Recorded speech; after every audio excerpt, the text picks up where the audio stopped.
Hey guys, welcome back. This is the MMA breakdown. Today we're doing predictions for UFC 188 Velasquez versus Werdum taking place in Mexico City. And I'm dressed quite festively for this video. This is an authentic luchador mask from Mexico. And yeah, I'm excited for this event. I have family from Mexico City. I am part Mexican. So I'm looking forward to it. Uh, the pay-per-view card here is not that great. You're really paying for Cain Velasquez in the main event. That's the main attraction here, and you're really kind of paying for the event also. It's a big deal going to Mexico for the first time, going to the capital. There are some fights that really don't belong on pay-per-view here, and those are really the bottom two fights on the main card. Prelim card, a lot of marginal talent, several guys from the Tough Latin America show. But you know what? I'm looking forward to it. I think it's going to be fun. I think the Mexican fighters are fun, and they might not be very high level guys, but I just think it's a celebratory event really, and I think it's going to be fun. But yeah, I'm wearing this mask. It's a bit uncomfortable in here, mostly because I'm also wearing my glasses, but I had to do it. I had to celebrate my Mexican heritage, and we're going to get through this. All right, starting off with the UFC Fight Pass preliminary card at welterweight, Hector Urbina versus Albert Tumenov.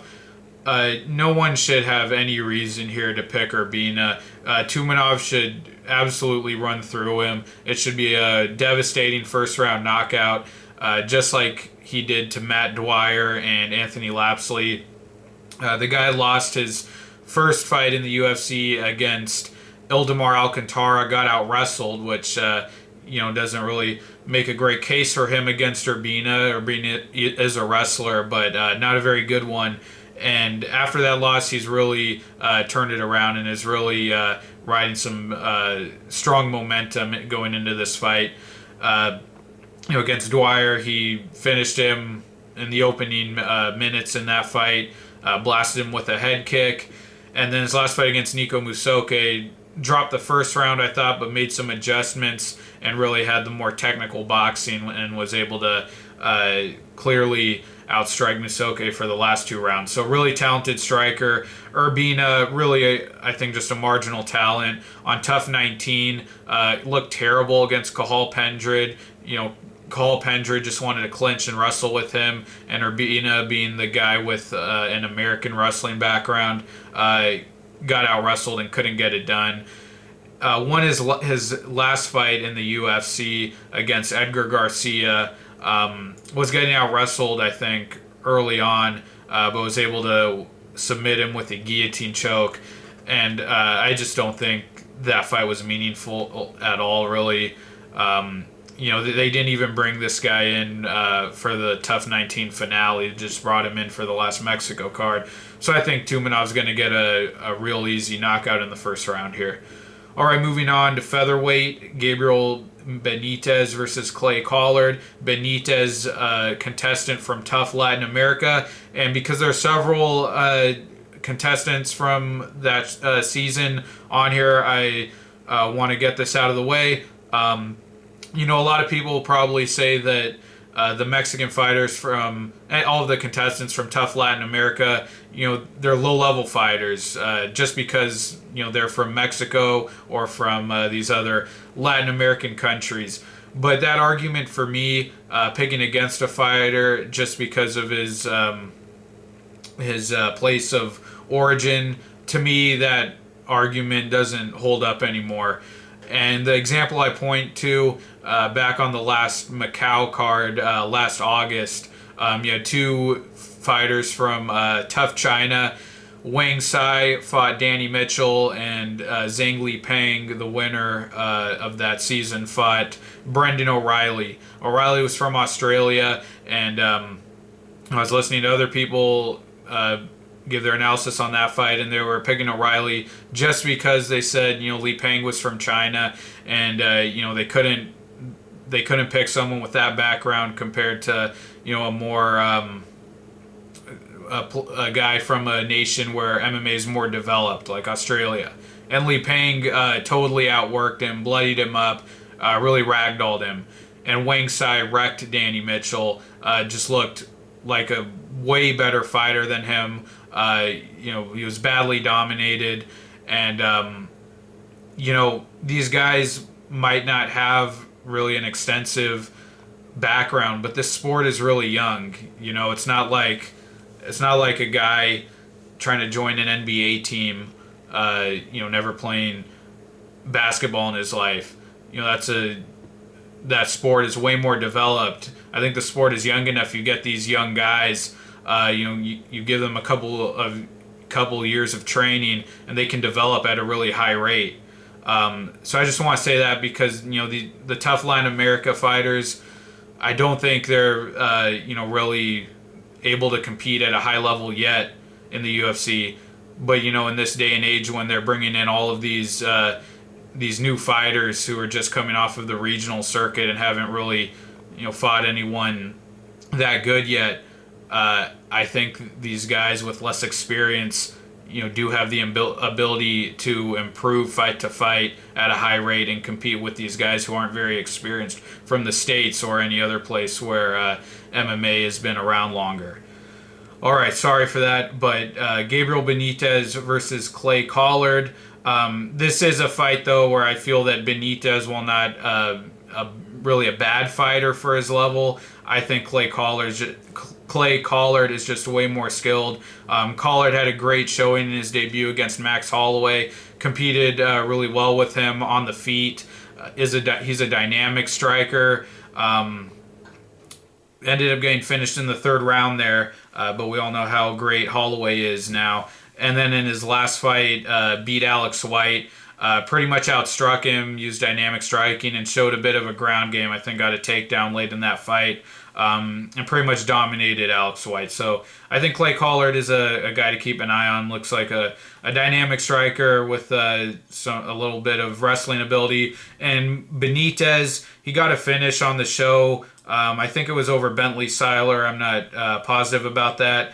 And can't remember the guy he lost to, but in the finale fought Humberto Brown and was really struggling with the size of Brown early on, was getting taken down, and actually seemed, I thought, a little worse in that fight than he did on the show, but kept going for that high elbow guillotine and was attempted it several times. Brown did nothing to defend it, and Benitez was able to get that finish. So struggled a little bit with a guy who I think was a very low-level talent.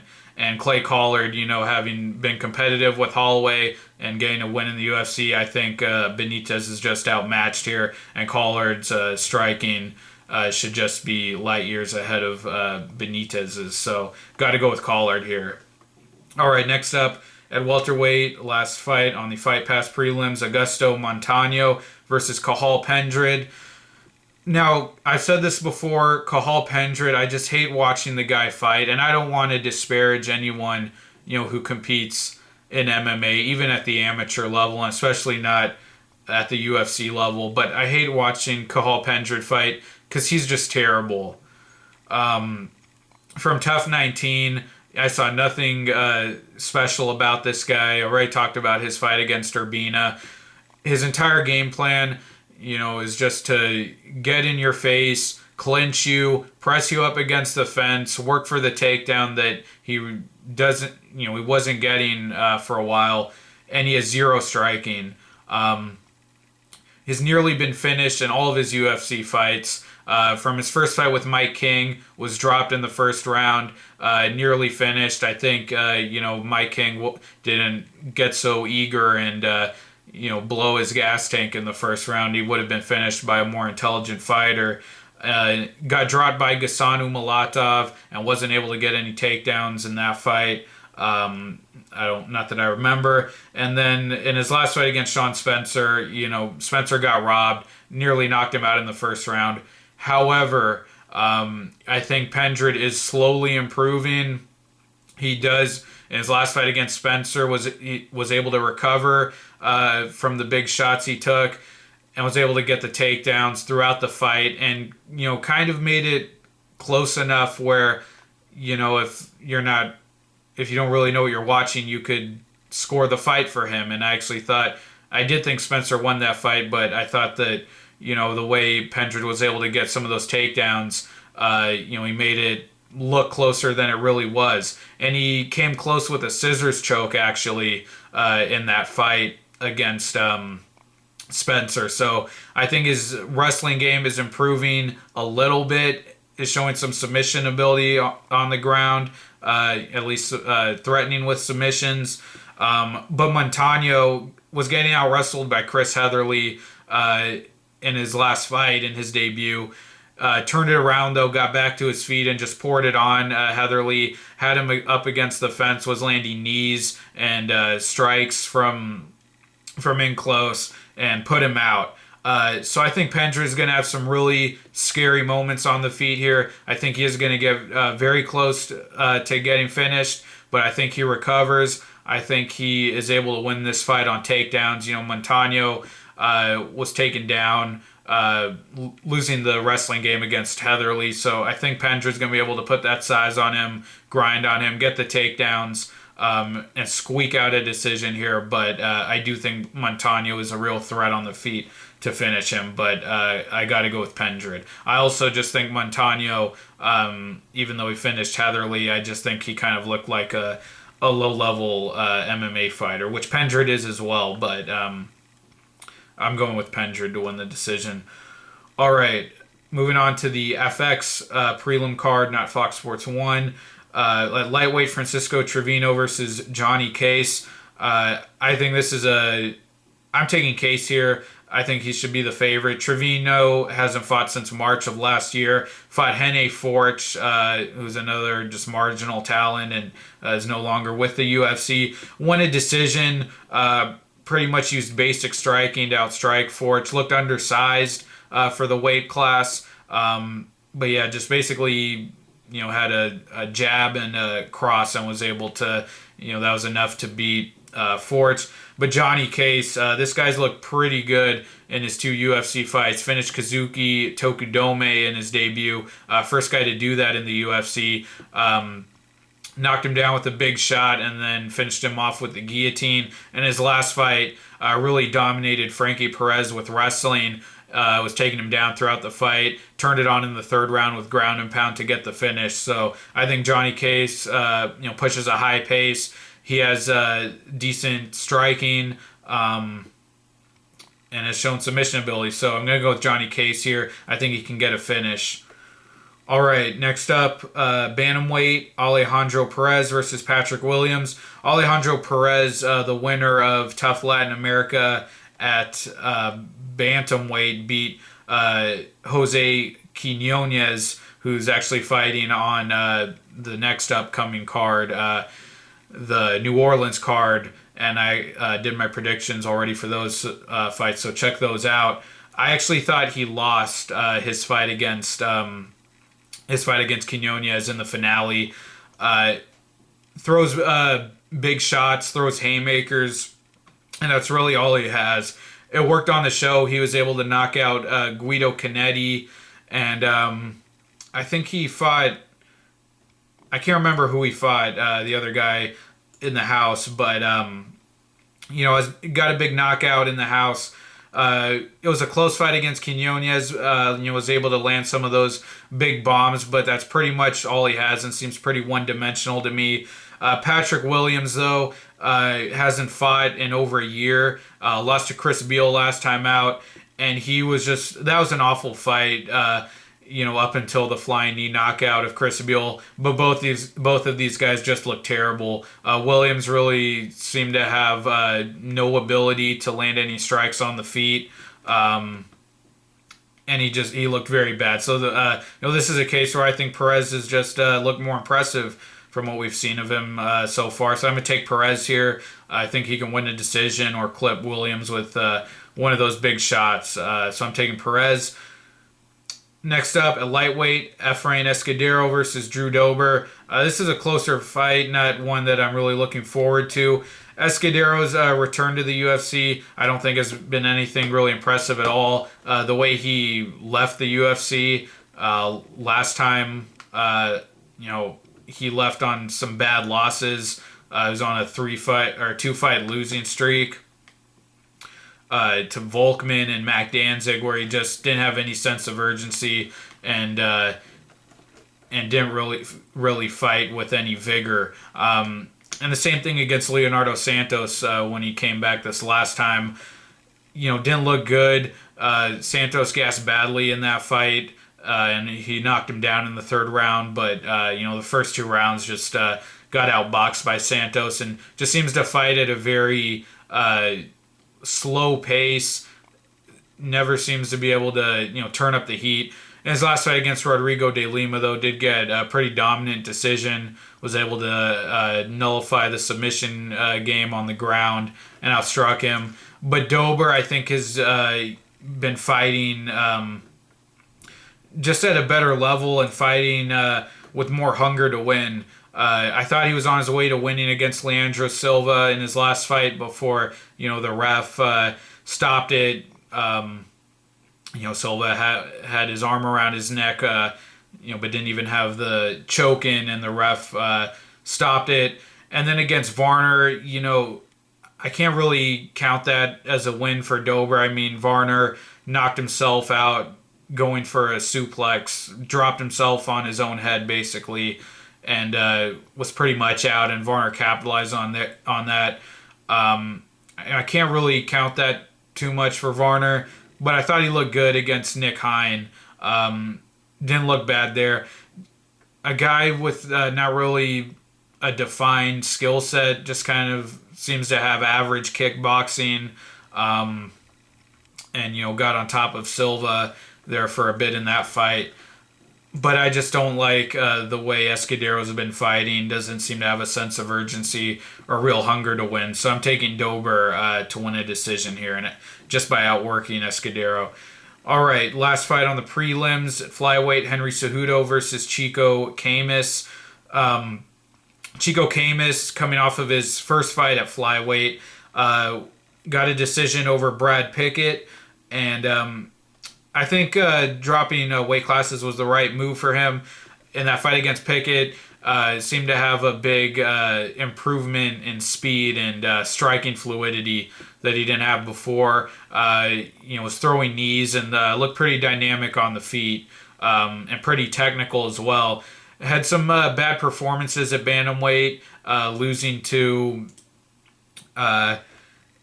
or he got the decision over Kyung Ho Kang, but I thought he really struggled with the wrestling and was on his back a lot in that fight. And lost to Chris Holdsworth, winner of Tough 20. And lost to Chris Holdsworth. Just didn't seem to be able to get anything going on the feet. And lost the grappling battle as well, but has also had some dominant performances over Yatsen Meza, where he out-wrestled him and was in top position for the whole fight. But Henry Cejudo has been looking really good at flyweight. His boxing looked great for a guy who was an Olympic wrestler. Dropped Dustin Kimura a couple of times in his debut and dominated him on the feet, and then looked really good against Chris Cariaso in his last fight, taking on a guy in his second fight who had just fought for the title and has been around the UFC for a long time fighting decent competition, and I was really able to dominate him with the wrestling. So I think Cejudo is going to dominate Camus here with the wrestling. I think his striking is also, he could probably win the fight there, but Camus struggled against Kang with the wrestling, was on his back a lot, so I think Cejudo will have a big advantage with the wrestling. So going with Cejudo. And moving on to the main card, which I said already is not that great, but I'm really looking forward to the title fight here just to see Kane get back in there, and that's what you're going to be paying for here. Women's strawweight, Tisha Torres versus Angela Hill. I know this is no one's going to be making this pick. No one's going to agree with this, but I got to go with Angela Hill. Tisha Torres, I know she has the name. I never saw her in Invicta. I know she has some wins over Paige Van Zandt, Rose Namajunas. Felice Herrig also, but she has just not impressed me. She looks to me like she's fighting like she's trying to get into second gear, but is just stuck in first and can't get there. I don't know if it's her reach, but she just looks like she can't connect with a lot of her punches. When she does, it seems like her opponents are just on the end of her punches. I think it might be her reach, but has just really struggled to really be effective and connect with her striking. On the show, I thought she clearly lost her fight to Randa Marcos. I also thought she lost to Beck Rawlings. And then against Angela Magana, definitely won that fight in the finale. Dropped her at one point, but that's about all she did. And even when she dropped her, couldn't capitalize on that. And doesn't really mix in any wrestling, at least from her fights on Tough and against Magana. So, and Angela Hill, a very green fighter, but the entire women's strawweight division is green. Even Carla Esparza, who won the show, just getting destroyed by Yin Jacek in the title fight. So I don't think any of these women at strawweight really have a big experience advantage over women just getting in the sport. And Angela Hill lost to Esparza on the show, got choked out, really didn't do anything there, got her back taken early, and that was the whole fight. But against Emily Kagan in the finale, just looked great. Looked very athletic, had a real high volume and high pace striking game, and really beat up Kagan in that fight for 3 rounds, came close to getting the finish. And I just think that pace and aggression is going to give Torres a lot of problems, who's really struggled to be dominant in the UFC and on Tough. So I'm going to go with Hill. I just think she's surging, has a lot of upside, and Torres has been looking really lackluster. So I have to go with Hill.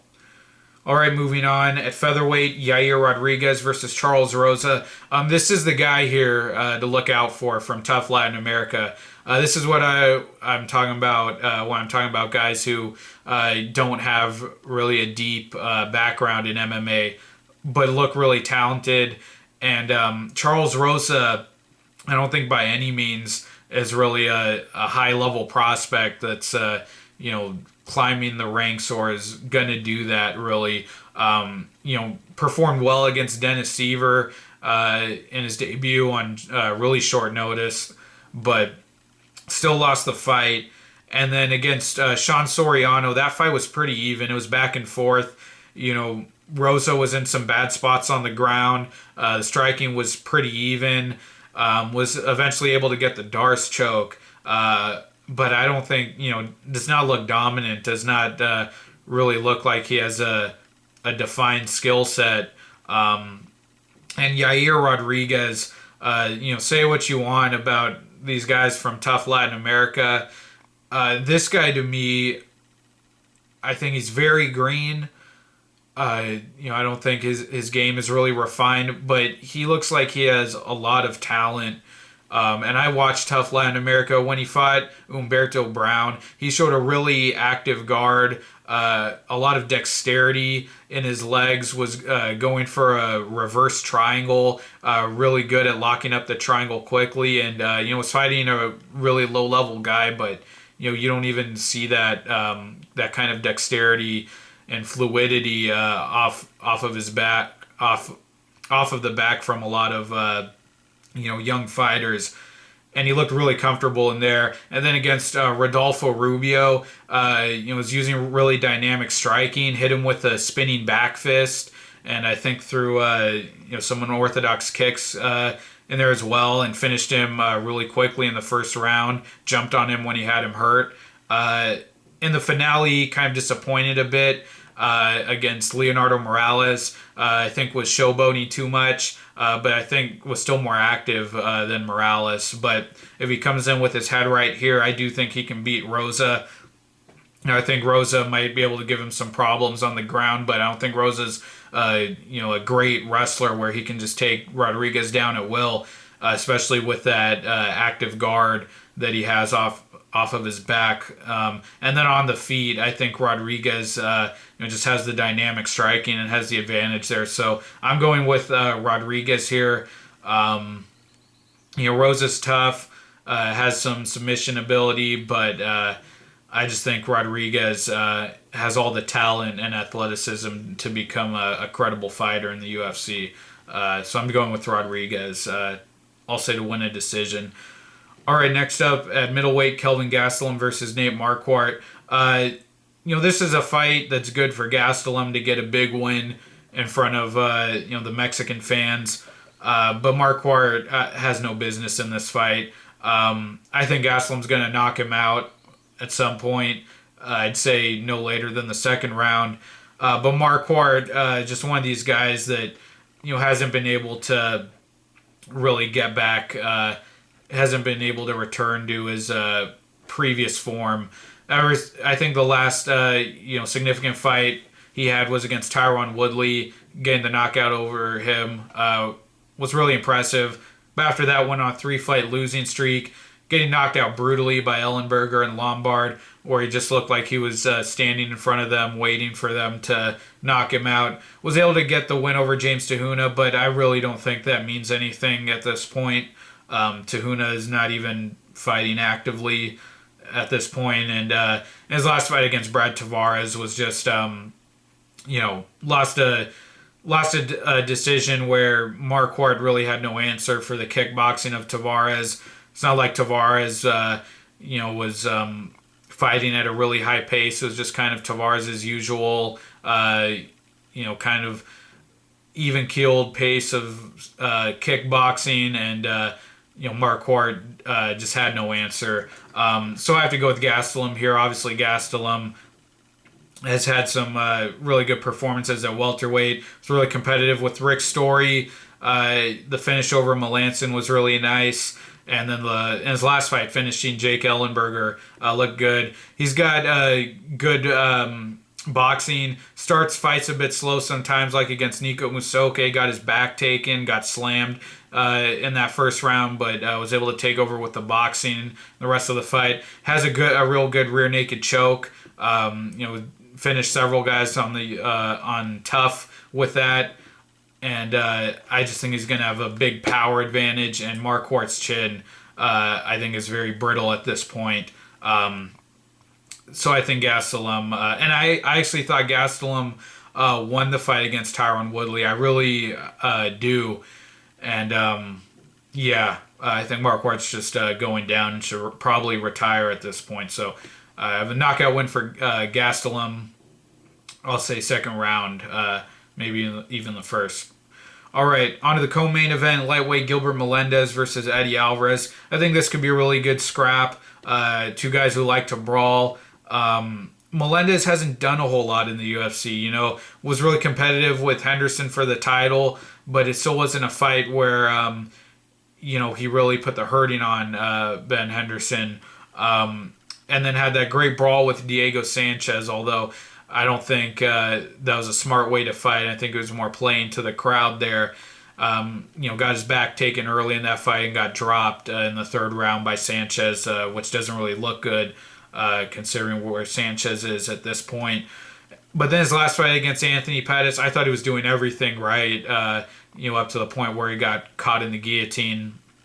I thought he had a real great game plan, was using the boxing to close the distance, showed really good hand speed, and was getting it on his legs. Got a few takedowns, at least one in that fight, and really looked like he was fighting smart there and using his striking and wrestling together very well.